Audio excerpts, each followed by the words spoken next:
Welcome to Minnesota Legislative Report, our region's longest-running public affairs program. Lawmakers from northeastern Minnesota are joining us today for a recap of the week's activities at the state capitol. This is your opportunity to call or email your legislative questions and have them answered live on the air. Minnesota Legislative Report starts now. Hello and welcome to Minnesota Legislative Report. I'm your host, WDSC News and Public Affairs producer Greg Grell. Well, Minnesota lawmakers returned from their Easter Passover break on Tuesday and got right back to work. House members spent long hours on the floor debating various amendments to the omnibus bills, and it was a similar story on the Senate side. Well, right now you have an opportunity to call with questions for the lawmakers that represent you. Locally, you can dial 218-788-2844, or if you're calling from outside the local area on the Iron Range or south or west of here, dial our toll-free number 1-877-307-8762. You can also email your questions to askmlr@wdsc.org. Now it's time to introduce the legislators who have joined us today in the studio, beginning with Representative Julie Sandstede, a Democrat from Hibbing. Welcome. Thank you. Senator Erik Simonson, a Democrat from Duluth. Representative Rob Ecklund, Democrat from International Falls. And Representative Mary Murphy, a DFLer from Hermantown. So we've got a panel of Democrats today. We had a split panel last time we were here, but we have to take it as we get it here on Legislative Report. Well, let's start with you, Senator Simonson. Very, very busy week this week. Coming back, kind of hitting the ground running on Tuesday. Long floor debates. Maybe sum up a little bit of what happened on the Senate side this week. Well, this was the week where we started processing our large omnibus finance bills, and I think we're about halfway through the process. We'll come back starting tomorrow and pick up where we left off. I think our goal is to get them all out and off the floor by the end of Wednesday. But yeah, those are generally longer debates because they're larger bills. This is like the last opportunity to offer amendments if you want to offer amendments before they get into conference committees. So generally, if people have provisions that they weren't able to get into bills earlier in the session, this is their final opportunity probably to get them on before that bill leaves. So long week and another long week ahead. And Representative Ecklund, I was going to mention that, you know, during the committees, that's when the amendments often are proposed. Is it frustrating as a lawmaker when a bill is passed out of the committee to the House floor that so many amendments are attempted to be added? Is that sometimes a frustrating situation for a lawmaker? Well, it depends if it's your amendment or somebody else's. It is frustrating, but I think that is also the minority's job. Mm-hmm. They need to either, one, make a statement, or two, try to get their stuff on that they maybe, like Senator Simonson said, that they didn't get a hearing in a committee. Okay.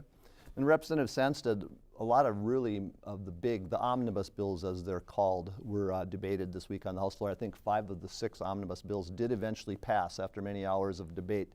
Sum up a little bit kind of the week on the House floor. I think it was a very productive week, a long week. It started out with some very long hours. I think our education omnibus bill was at least 11 plus hours just on that bill alone. But there's a lot of good stuff in there and a lot of worthy discussion that took place. I know that we did our jobs and energy bill this week. Ag and housing was off the floor. We started transportation on Friday. We took a break from that. We'll pick it up. But towards the end of the week, we really started to pick up the pace a little bit more and kept the debate reasonable and focused and got quite a bit done, and knowing we still have more to do. Representative Murphy, when these omnibus bills are passed, there's an accompanying Senate bill. The House passes their bill. Next is conference committee. For viewers who maybe aren't real familiar with that, talk a little bit about how those conference committees are selected, and then what is the work of a conference committee? The work of the conference committee is to come to an agreement and on a bill that can pass the House and the Senate, and have the governor sign it.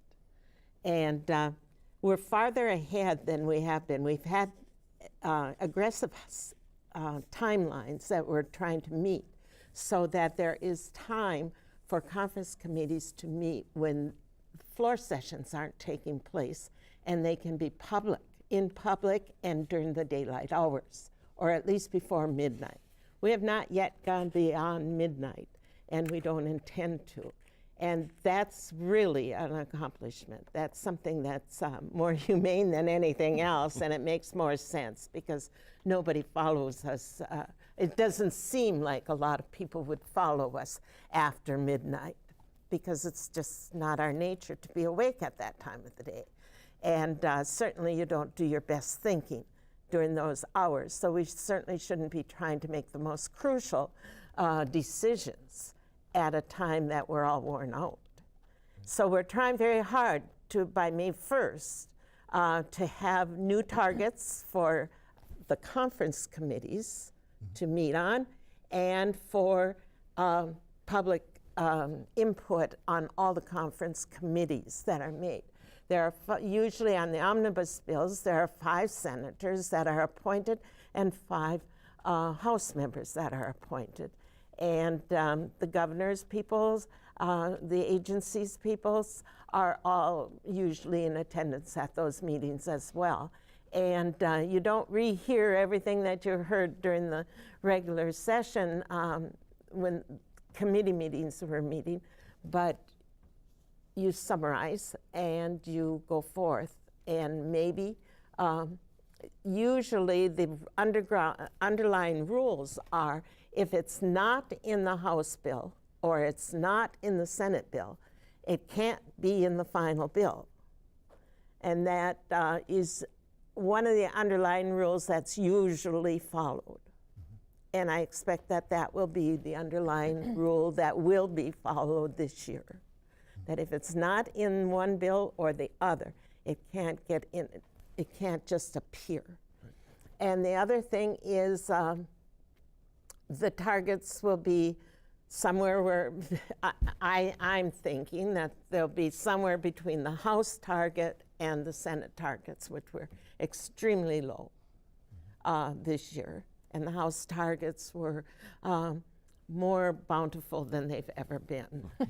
And so we will have a new amount of money that we're working with that have to, and then the bill will be talked about in committees, in public, although the public won't have, there won't be public testimony per se, but if there's somebody that has an expertise on an issue that we're talking about, that will be listened to.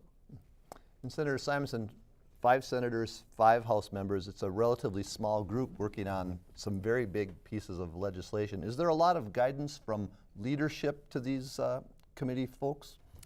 Well, it's always going to depend on the leadership, right? I mean, some do things a little bit differently than the other. Senator Gazelka has given great deference to his chairs, and I suspect that, you know, that'll be the case with the conference committees as well. You know, the general guidance is that you work within your target and you follow the underlying rules, as Representative Murphy said. And a good leader will let the chairs do that work in conference, and then the conference report will come out of that process. Mm-hmm. Now, Representative Ecklund, when it comes to the budget bills right now, there's a pretty big gap between what the House Democrats are asking for and what the Senate Republicans are asking for, and Representative Murphy alluded to that. What do you think about the chances of compromise? It sounds like both leaders in both sides are still working quite well together, at least as they're saying that publicly.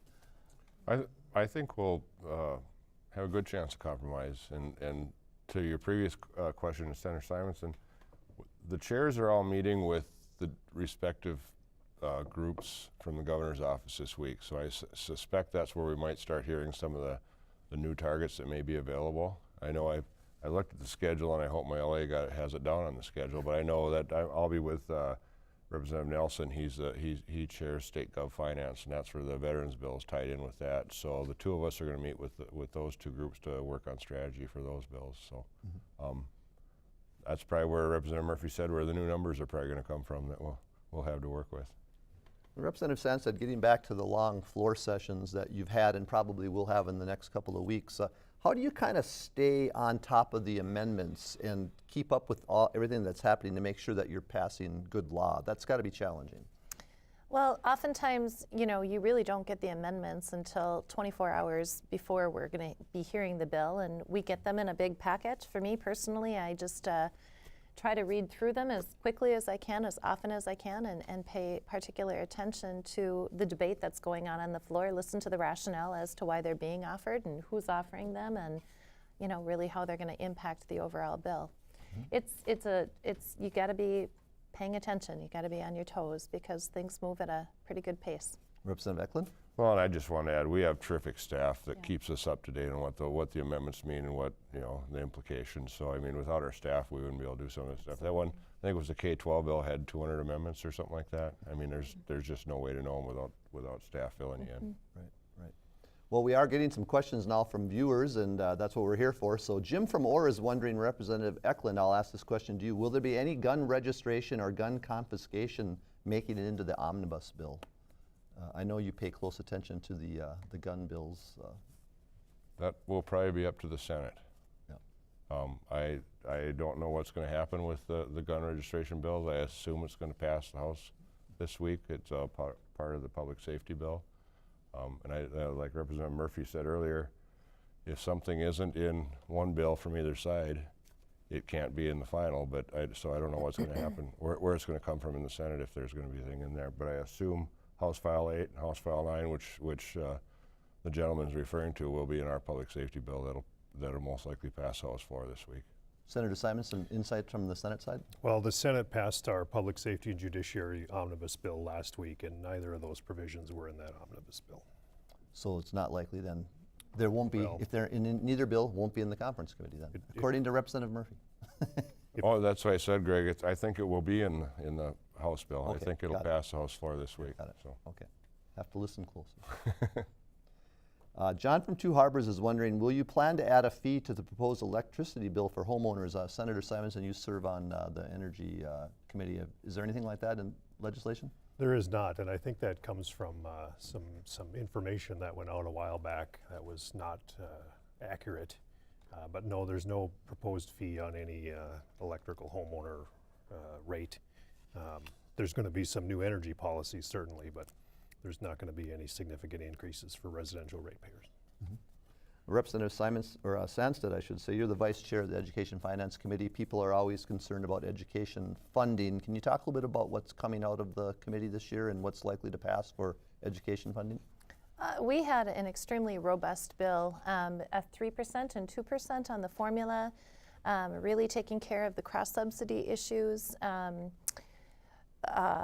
just packed full of supports for like mental health and nurses, school counselors, provisions in there. I think it was $900 million over base funding, which is historical out of all the education bills that we've had come out. So this one is really jam-packed full of common sense provisions that are flexible and beneficial to every school district instead of carve-outs for one or another. This is really, it should benefit every school district immensely. What happens at the end? No, we're not going to probably end up at the exact dollar figure, but I think it'll still be well above what we have seen in past years. And Representative Murphy, you serve on the same committee. Is that kind of your insight as well? Yes, it is. And we didn't have as many small group grants or small grants given so that it could be more evenly balanced across the state for opportunities for rural districts as well as metro and city districts. And so I didn't hear any big complaints from any big group that said this was not fair or balanced. And one thing is that we did expand was the opportunities for more school districts to become longer days, full service community school kind of things that started up here, up north, and is expanding across the state. And more school districts were interested in participating, and there's more money to do that. Okay. Representative Ecklund, the Environment Omnibus Bill was on the floor this week. Can you talk about what some of the key items are in that bill that viewers might be interested in? Well, one of them, I'm wearing the button right here. We're going to designate the rusty patch bumblebee as a state bee, and that is significant. The pollinator issues in the state we're running into some real problems with our pollinators and how we're taking care of those type of insects, because we need them. So you're going to see a lot of pollinator provisions in the bill. We've got some ATV trail provisions that are using dedicated gas tax money that we'll be building some more ATV trails in northern Minnesota.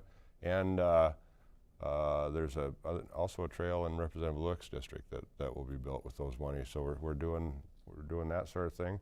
I know the Senate bill has a two-line fishing thing in their environment bill, so we'll see if that makes it into the final product this year or not. And for an extra $5, you can fish with 2 fishing lines. So I don't know if that'll. Let's see what else. We're hearing that bill on Tuesday, so it's been a while since I've seen it. I'd have to review the brief that's on there. But there's a lot of good things in that bill, I think, that will be good for northern Minnesota. And Senator Simonson, you're on the committee on the Senate side. Anything you'd like to add about what's happening on the Senate side? Well, on the Senate side, it's a very different story, and we've got some decent provisions in the bill on the policy side, but they just didn't have any money. They had a negative $57 million target, so they actually ended up spending less money from base. So there's nothing in there of any significance. But one of the things that we hope to see come out of this conference process is some real attention to the chronic wasting disease problem in Minnesota, as well as invasive species. And that's going to require a commitment to some funding. So hopefully what comes out of there is a higher budget target. All right. We're going to move into something a little bit more controversial right now. This week, Representative Sandstede, it was a rough week for the Iron Range Resources Agency. Former state lawmaker Joe Rudinovich resigned due to some, I won't call them improprieties, but cronyism hiring, I guess, is what is being called. He did resign. There's been a lot of criticism from the Republicans and even from the governor's office. First off, you're on the board, as is Representative Ecklund. Talk a little bit about the situation this week and your thoughts about it. Well, speaking candidly, it's an embarrassment. It's really a very difficult thing to hear. The optics on this, no matter how you look at it, are very difficult. It's very, very difficult.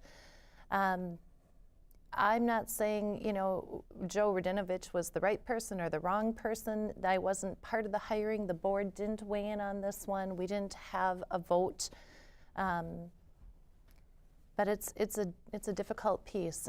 It's being dealt with as I understand it. My opinion is this is squarely in the lap of the executive branch, that they should be dealing with this. And I think that good things will come of this as a result, because I know the board doesn't have an honest interest in cronyism or being anything but transparent. We've worked very hard as a board to do that. And we want to see good things come out of the agency. So we need to, if there's a problem, we need to clean it up and move forward and ensure it doesn't happen again. And Representative Ecklund? Yeah, it's been a tough week to be a member of the IRRB board. But one of the things that I've done as a result of this week is I've done some research in what's gone on under past I can't say I've done some research. Again, our staff has done research for me on what has gone on past administrations, both Republican and Democrat. This 24-hour posting is one of the rules that the Office of Management and Budget has for the agencies. I don't like it. I don't think it's a good thing. And I've had an amendment drafted. I don't know if I'm going to put it in, but I'm going to have the amendment drafted that'll say that all agencies in the state need to go by the 21-day rule for classified jobs. And right now that's being drafted. Our legal staff is looking at it. There'll probably be something in there that will allow 24 hours for emergency hires, because sometimes departments do have emergency hires. So we'll see what that looks like and then figure out whether we're going to offer it on Tuesday in the state government finance bill. And Sandy called. She had a question about this. She's wondering why legislators have not called on Commissioner Phillips to resign. Any thoughts on that, or is there any movement in that direction, Representative Sandstede, that you've heard? I haven't, spoken out about this because, as I just got done saying, I think that this really falls in the lap of the executive branch. Again, as part of the board, not having been part of the hiring process for the other people, not being part of looking at the candidates or weighing in on that, I don't think it's appropriate at this point in time for me or others at all to weigh in on this. I think that I honestly think that there should probably be a conversation perhaps between the governor's office and the board members. If he has any questions on where we stand, that would be a good thing to do. I can't speak for others, but that's why I've kind of stayed out till this point. Any thoughts, Representative Ecklund? Well, I would first off, I wouldn't do that because I agree with Representative Sandstede that that's an executive decision.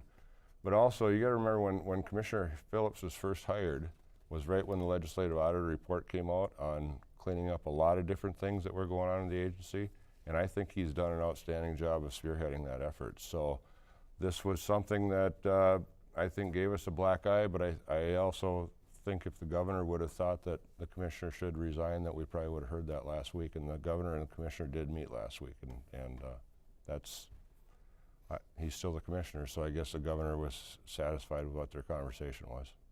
And that leads to the second half of Sandy's question. And Senator Simonson, this comes to you because the Senate does have to confirm commissioners, and that hasn't happened yet under the new administration. Do you think there will be some issues when it comes to confirming Mr. Phillips? I think there'll be some questions, and I think the Senate will ask for explanations, but I would keep an open mind at this point in time. I think everybody would agree that, you know, something happened here. We don't know all of the facts. We don't know all the details. Certainly from the outside looking in, not a part of the board, we don't know enough to even venture what happened here.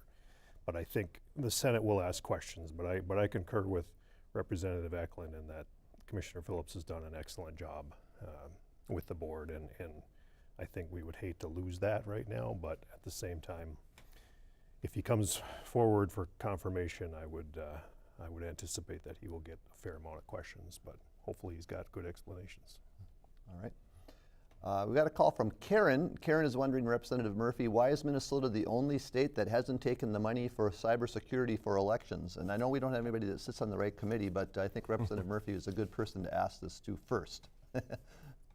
Well, I think we're the only state that hasn't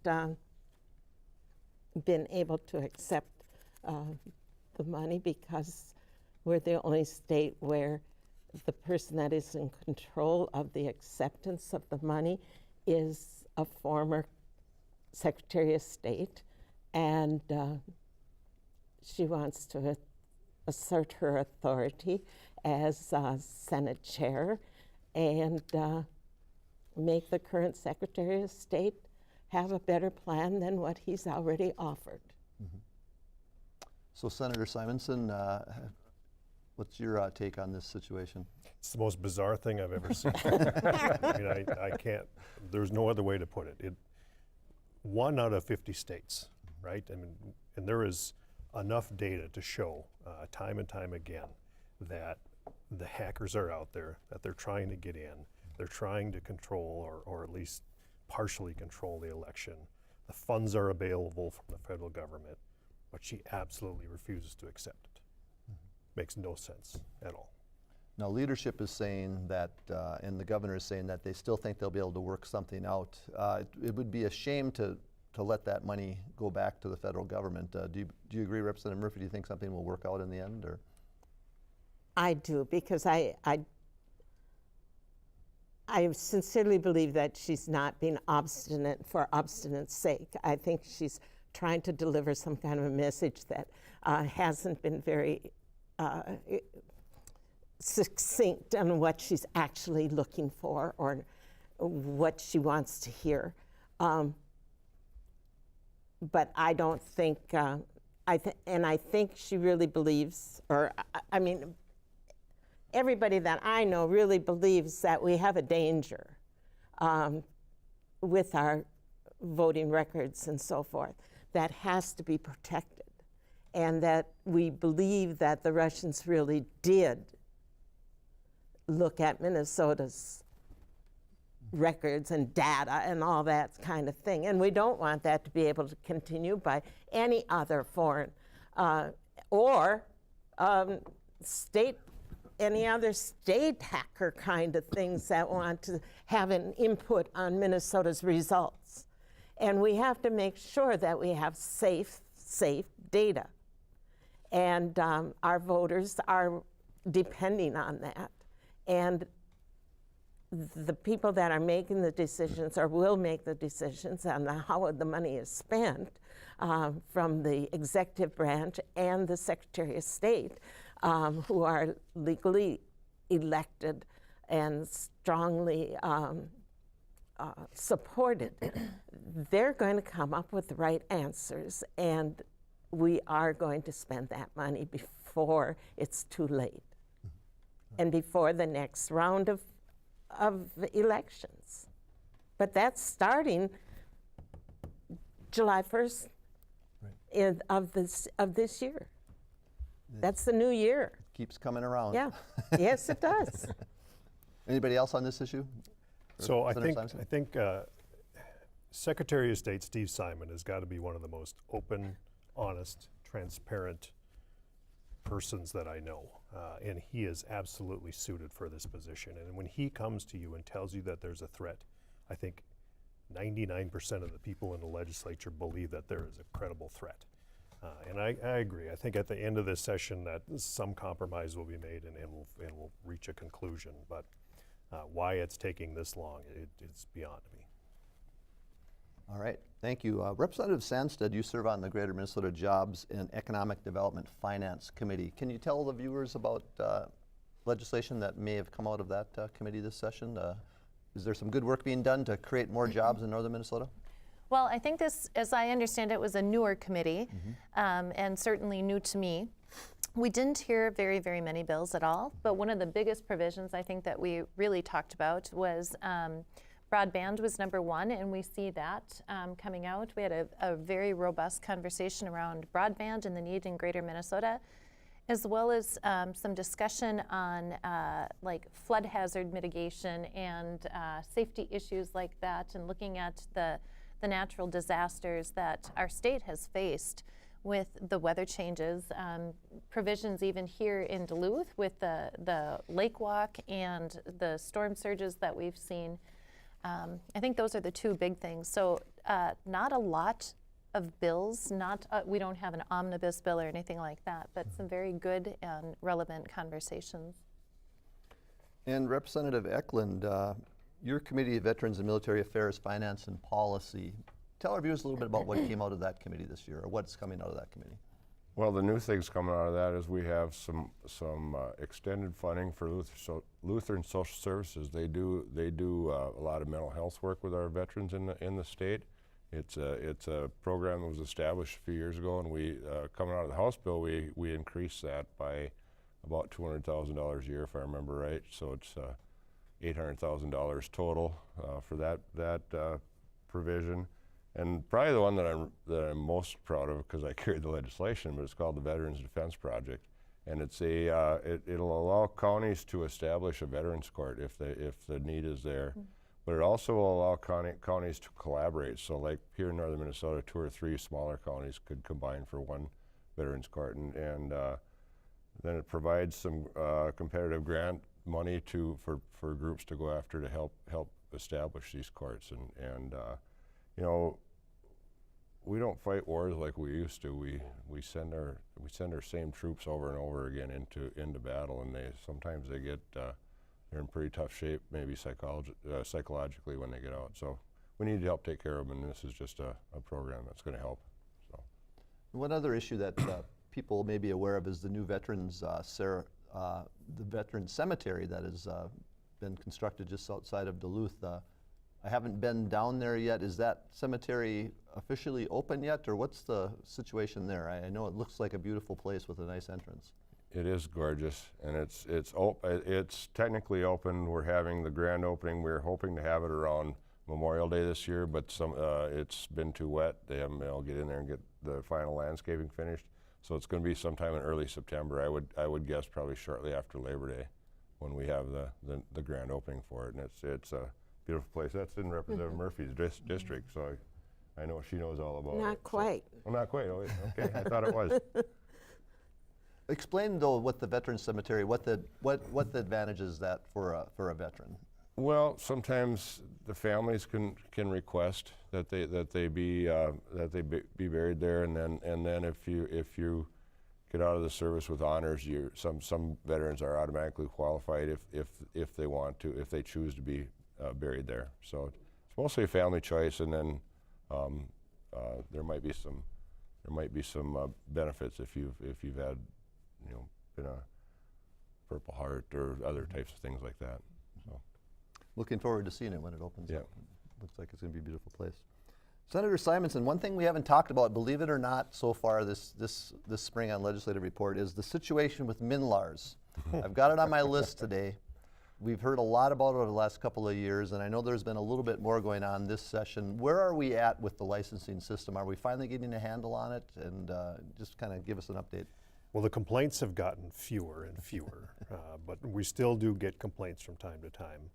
And you know, we added a little bit more money at the beginning of session to continue to solve this problem. And it has gotten to the point where we can't let it go. We have to fix what we have, and that unfortunately costs more money. But I think we're getting closer to a point where the system is becoming more and more reliable. We've had a number of changes within the department.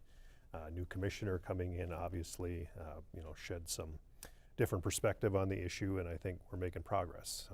Where it goes from here will remain to be seen, but I know we still got issues out there with some of our deputy registrars, and trying to make them whole is always going to be a challenge, but I think we're making progress. Representative Sandstede, in your district, are you still hearing about problems with MNLARS, or are they starting to get a handle on it? There's a few that pop up occasionally that I've had to kind of step in and help with, but I think it's improving. There's still, like Senator Simonson said, you know, a ways to go, but it's going to take time. It was a big project, and we're not there yet, but we're definitely making steps in the right direction. All right. One of the issues that northern Minnesota and all the state really is dealing with is the child care shortage. And just wondering what legislation, if any, is out there that might help alleviate that child care shortage. We don't have somebody from a health committee here today, so I'm hoping that one of you knows a little bit about it. Representative Ecklund, I'll start with you, and then Representative Sandstede. Thanks, Greg. I sit on the Jobs and Economic Development Committee, and we heard a lot of grant requests for groups that work with that, for provide funding, provide training, give people a background. It doesn't provide a lot of money, but it'll help them if they have a good business plan and they're ready to go to get some advice and some counseling on how to put it together and put it over the top. So I think those are the kinds of funding that we saw a lot of, but there's no big pots of money to help with the child care problem. Representative Sandstede? I was going to say that Chair Murphy had some provisions in her bonding bill for some grants, and there's a great potential there. I think the bigger issue that we're facing isn't just the funding as it is a shortage of workers, which is another real issue that we're facing, and I think we're seeing a united, you know, effort to kind of make a lift and help incentivize people getting into that, whether it's in the buildings, you know, helping there, or helping them, you know, into that workforce. We had two committees that, or between two, we had a committee that was funded by early childhood, or the Early Childhood Committee that dealt with this issue somewhat too. And throughout the state, there's a growing shortage of what Representative Sandstede said about child care workers. And there's also the competition between child care centers with larger numbers of children under their umbrella, and family home caregivers, where and that seems to be a decreasing number of the type of child care that is assisted by state funding. Partly because maybe the rules have not been understood well between the Department of Health and the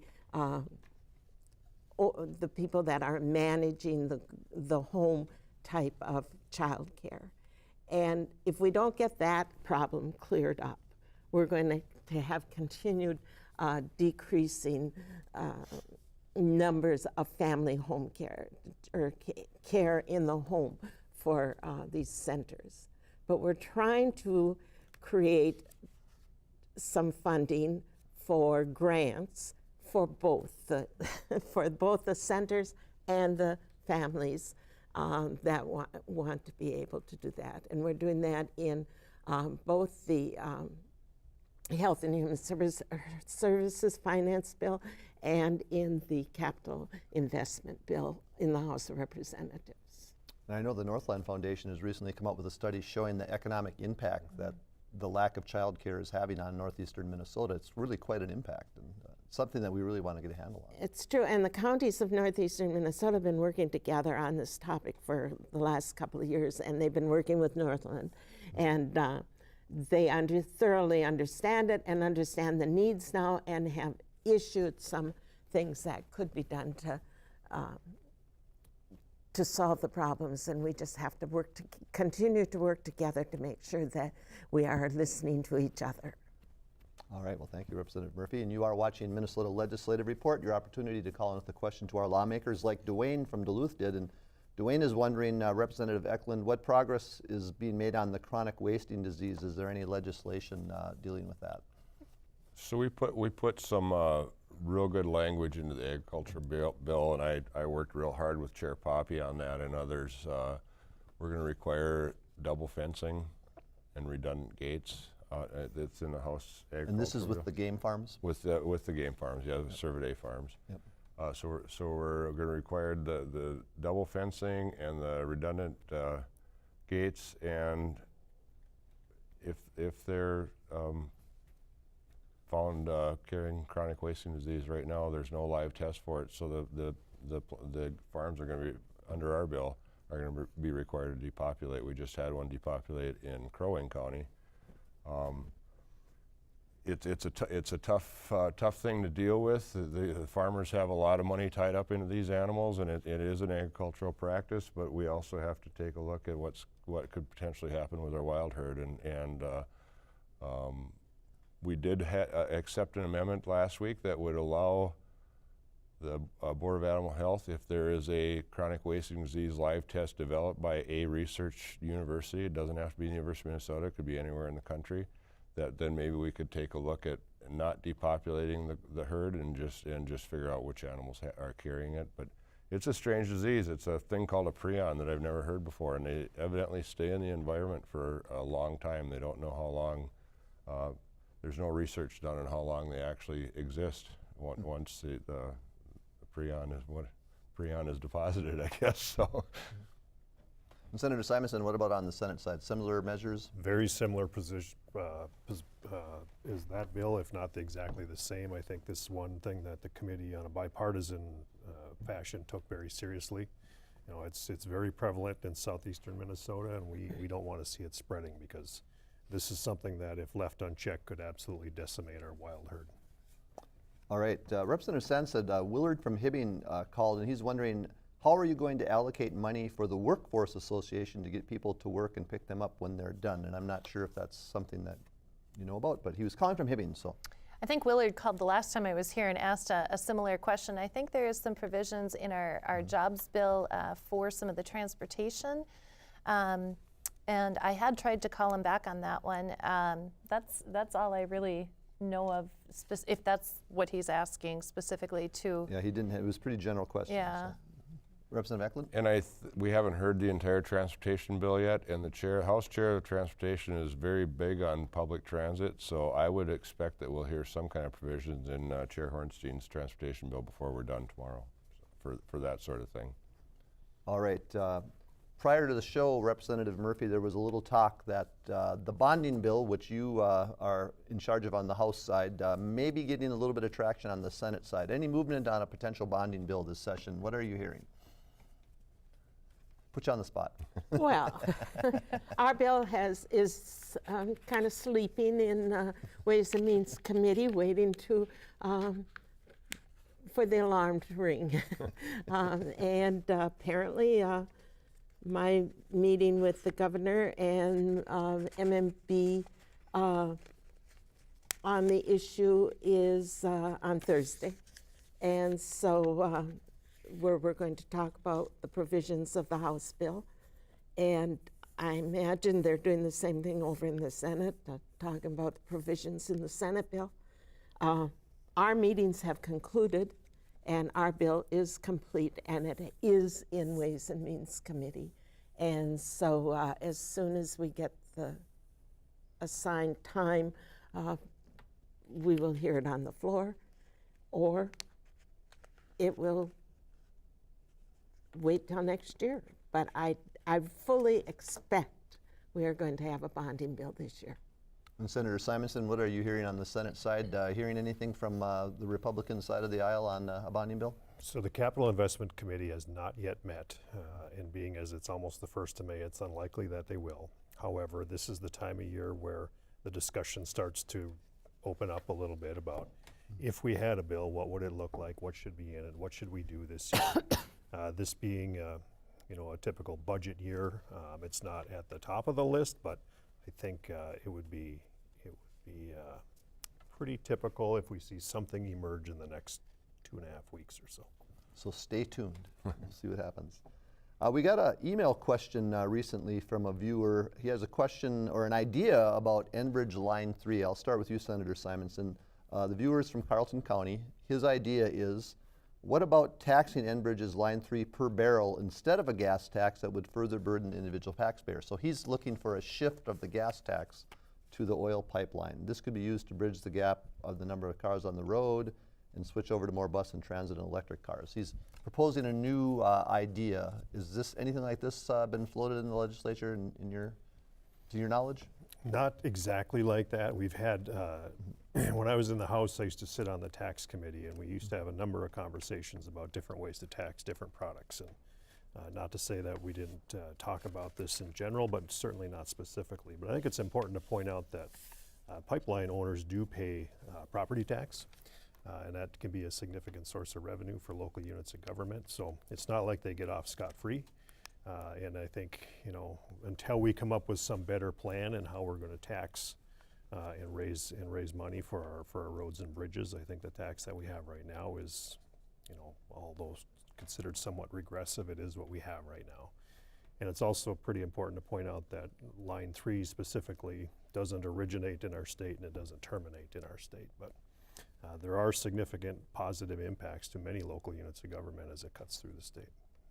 Representative Ecklund, thoughts about what's happening? There's the gas tax issue is still out there this session. We haven't made a decision on that yet. You think there's a likelihood we'll see an increased gas tax? I know the Senate Republicans aren't really on board with that. So They don't seem to be on board with it. The two tax bills look vastly different.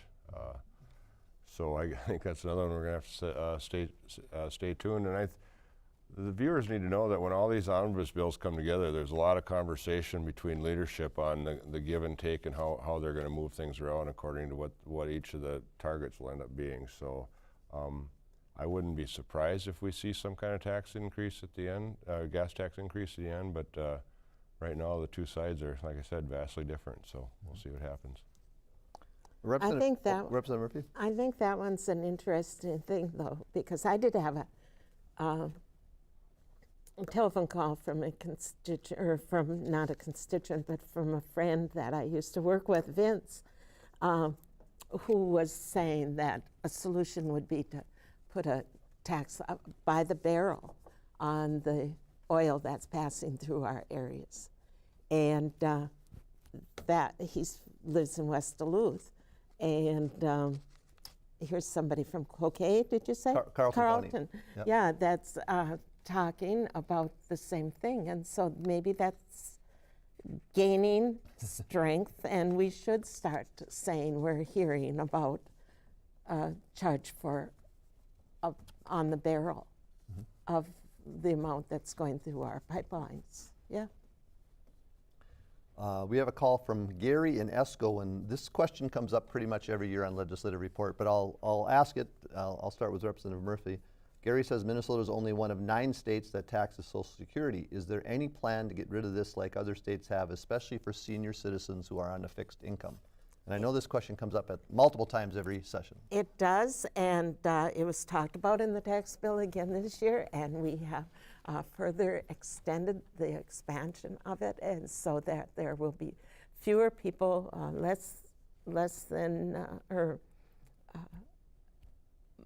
more people that will not be paying taxes on their Social Security than ever before in the Minnesota if the House bill passes.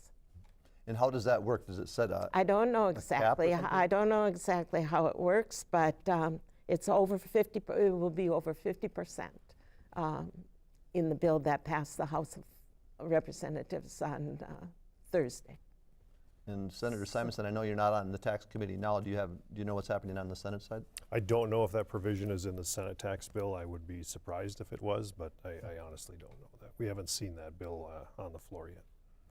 So we haven't eliminated it, but we're making another big step to get to the point of elimination. Okay. Senator Simonson, what kind of legislation is coming from the Jobs and Economic Growth Finance and Policy Division this year? So tomorrow we actually take up the Omnibus bill on the Senate floor. This will be the Jobs and Energy and Commerce bill kind of combined together. One of the things in there that we were able to get on behalf of the city here is a bill for Verso paper mill down in West Duluth. They're looking to change out one of their lines to try to remain competitive. As you can imagine, the paper industry is very competitive right now. As everything is transitioning into more of electronic format, they've got to transition some of the work that they do. So they're looking at changing out one of their lines. And they're investing, I think, $25 million of private capital into this change out. And they were seeking $2 million of a loan from the state of Minnesota. And in exchange for that, they had to commit to maintaining, I think it's 210 jobs over the course of the next 4 or 5 years. So that's a big provision for Verso. We want to see them stay in Duluth. We want them to remain an employer, and we want to keep those jobs here. And that's probably the biggest provision in our bill because we had such a small target. But there are other things in the bill that a lot of people won't like. There's a preemption provision in there again. I think we saw that 2 years ago, and that's coming forward again. But we're pretty excited about this Verso piece. Representative Ecklund. And I was going to say that, thanks, Rick, that Verso piece, that language is almost exact in the House bill. So when the conference committee gets together, when they do, they start out with sames and similars, and they'll go through there. That'll be one that'll be, because they're so close. So that'll be in the final bill. All right. And one thing we haven't heard too much about recently, at least during the session, is the Northern Lights Express rail line. Representative Murphy or Senator Simonson, maybe you want to update us on that. Is that still a going concern? From time to time we see something about it, but no shovels in the ground yet. So. No, but there's been talk, and the Amtrak people came to visit during this session, and they are more interested in that than they've ever been. And so that gave us a little boost, and so that there's a couple of the provisions for Northern Lights Express in the bonding bill. Senator Simonson. Well, I would agree. There's been a lot more interest from Amtrak this year, but I think the next step is, and that bill would be carried in the capital investment provision, if we can leverage some state money to put some state money in to leverage some additional federal dollars to continue that process, that would be an opportunity to move it forward.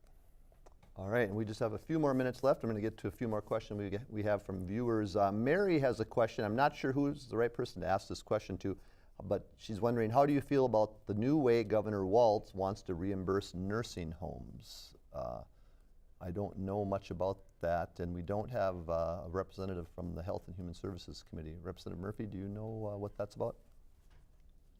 I don't know exactly what Mary is asking, but I think that this week, before the passage of the House and Human Services bill, some of the nursing homes had much different figures of how much it was going to cost them than what we had to make our decisions on. And even on the day of the passage, we got a new set of figures on the costs to the nursing homes.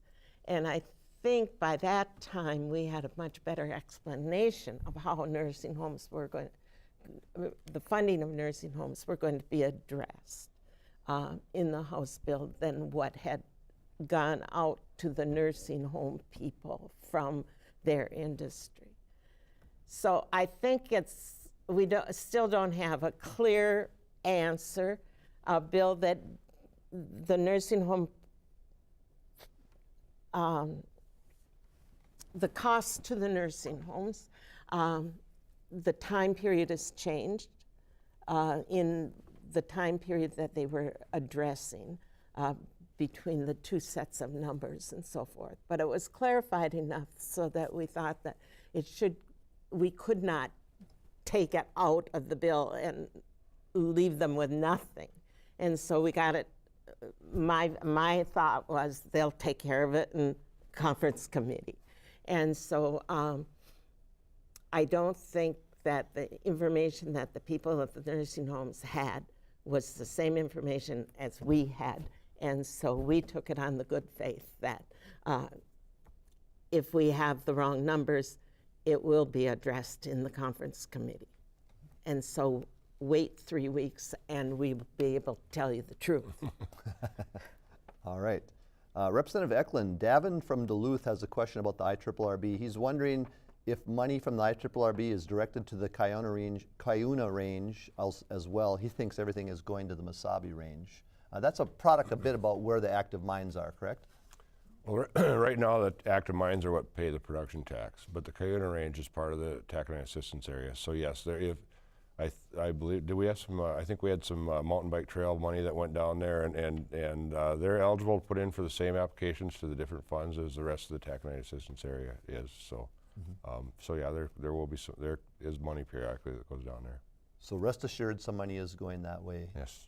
All right, that sounds good. Now we've just got a couple of minutes left. I thought I'd wrap up by talking about maybe some of the major things you'll be working on over the next couple of weeks. We just have a few more weeks left till the session wraps up. Representative Sandstede, what's coming up this week at the legislature that you're going to have your eye on? Obviously, all of the omnibus bills and continuing to track the bills that I have, which exist within all the different omnibus bills, and getting them into conference committee, watching them there, hopefully sitting on the education conference committee, and just trying to keep things alive as much as possible. So you're hoping to be on the conference committee as vice chair. You have a good likelihood, but those conferees haven't been named yet? The conferees have not been named. I know, I would feel with great confidence the chairs will be on there. I don't know beyond that. They haven't been named. I would hope, as the vice chair and an active teacher, somebody who's still in the classroom, that would be something that they would take into consideration. And Senator Simonson, what about for you on the Senate side? So we actually ran through our list the other day, and I've got more bills in play this year than I have in a long time. So we're going to try to keep all of those things where they should be, and hopefully get them through the omnibus process. And we're going to take up our jobs and energy bill tomorrow, and I do expect to be on that conference committee when that gets named as a minority lead on the energy committee. So a lot of work still to do, but this is the time where you have to pay attention to your bills so things don't drop off. Right. Representative Ecklund? Ditto. we all have a lot of balls in the air that we're working on and stuff. A couple things that I'm looking at tomorrow, or not Tuesday, I'll probably have 2 amendments, and we do this too. Is in the environment bill, there's an interesting provision for a new job for new division jobs, or tourism and outdoor recreation office. So I've got an amendment getting drafted that'll put that tourism outdoor recreation office in one of the greater Minnesota DNR regional offices. I don't care which one, just we don't need more jobs in St. Paul. So that's gonna be one of my goals to try to get done this week. And Representative Murphy? Well, one of the things that I've charted to work on is public employee pension funds. And we always have a public employee pension bill, mostly. We always do. And it looks now like it's time to have the last meeting for the Legislative Commission on Public Pensions. And I talked to Senator Rosen, who's the vice chair, and I think that the Senate and the House are ready to meet again. And so there may be a meeting on that next week. And we do have about 1 minute left. The Legacy Finance Committee, what's the latest with the Legacy bill this session? Well, that bill is out of Ways and Means now, and so it should be on the floor sometime this week. Okay, any This- money in northern early Minnesota? this week. Pardon? Any new money for northern Minnesota from that bill, or that? Yes, there's some things for northern Minnesota in that bill. All right. Well, we've got a couple weeks left, 1 more week left for Minnesota Legislative Report. Want to thank Representative Murphy, Representative Ecklund, Senator Simonson, and Representative Sandstede. Thanks very much. We are out of time this week on Minnesota Legislative Report. I'd like again to thank all the lawmakers who make this program possible. And thanks to everyone who called in with their questions today. Please join us again next Sunday for our final legislative report of the session. For the crew here at WDSE, I'm Greg Grell. Have a great evening.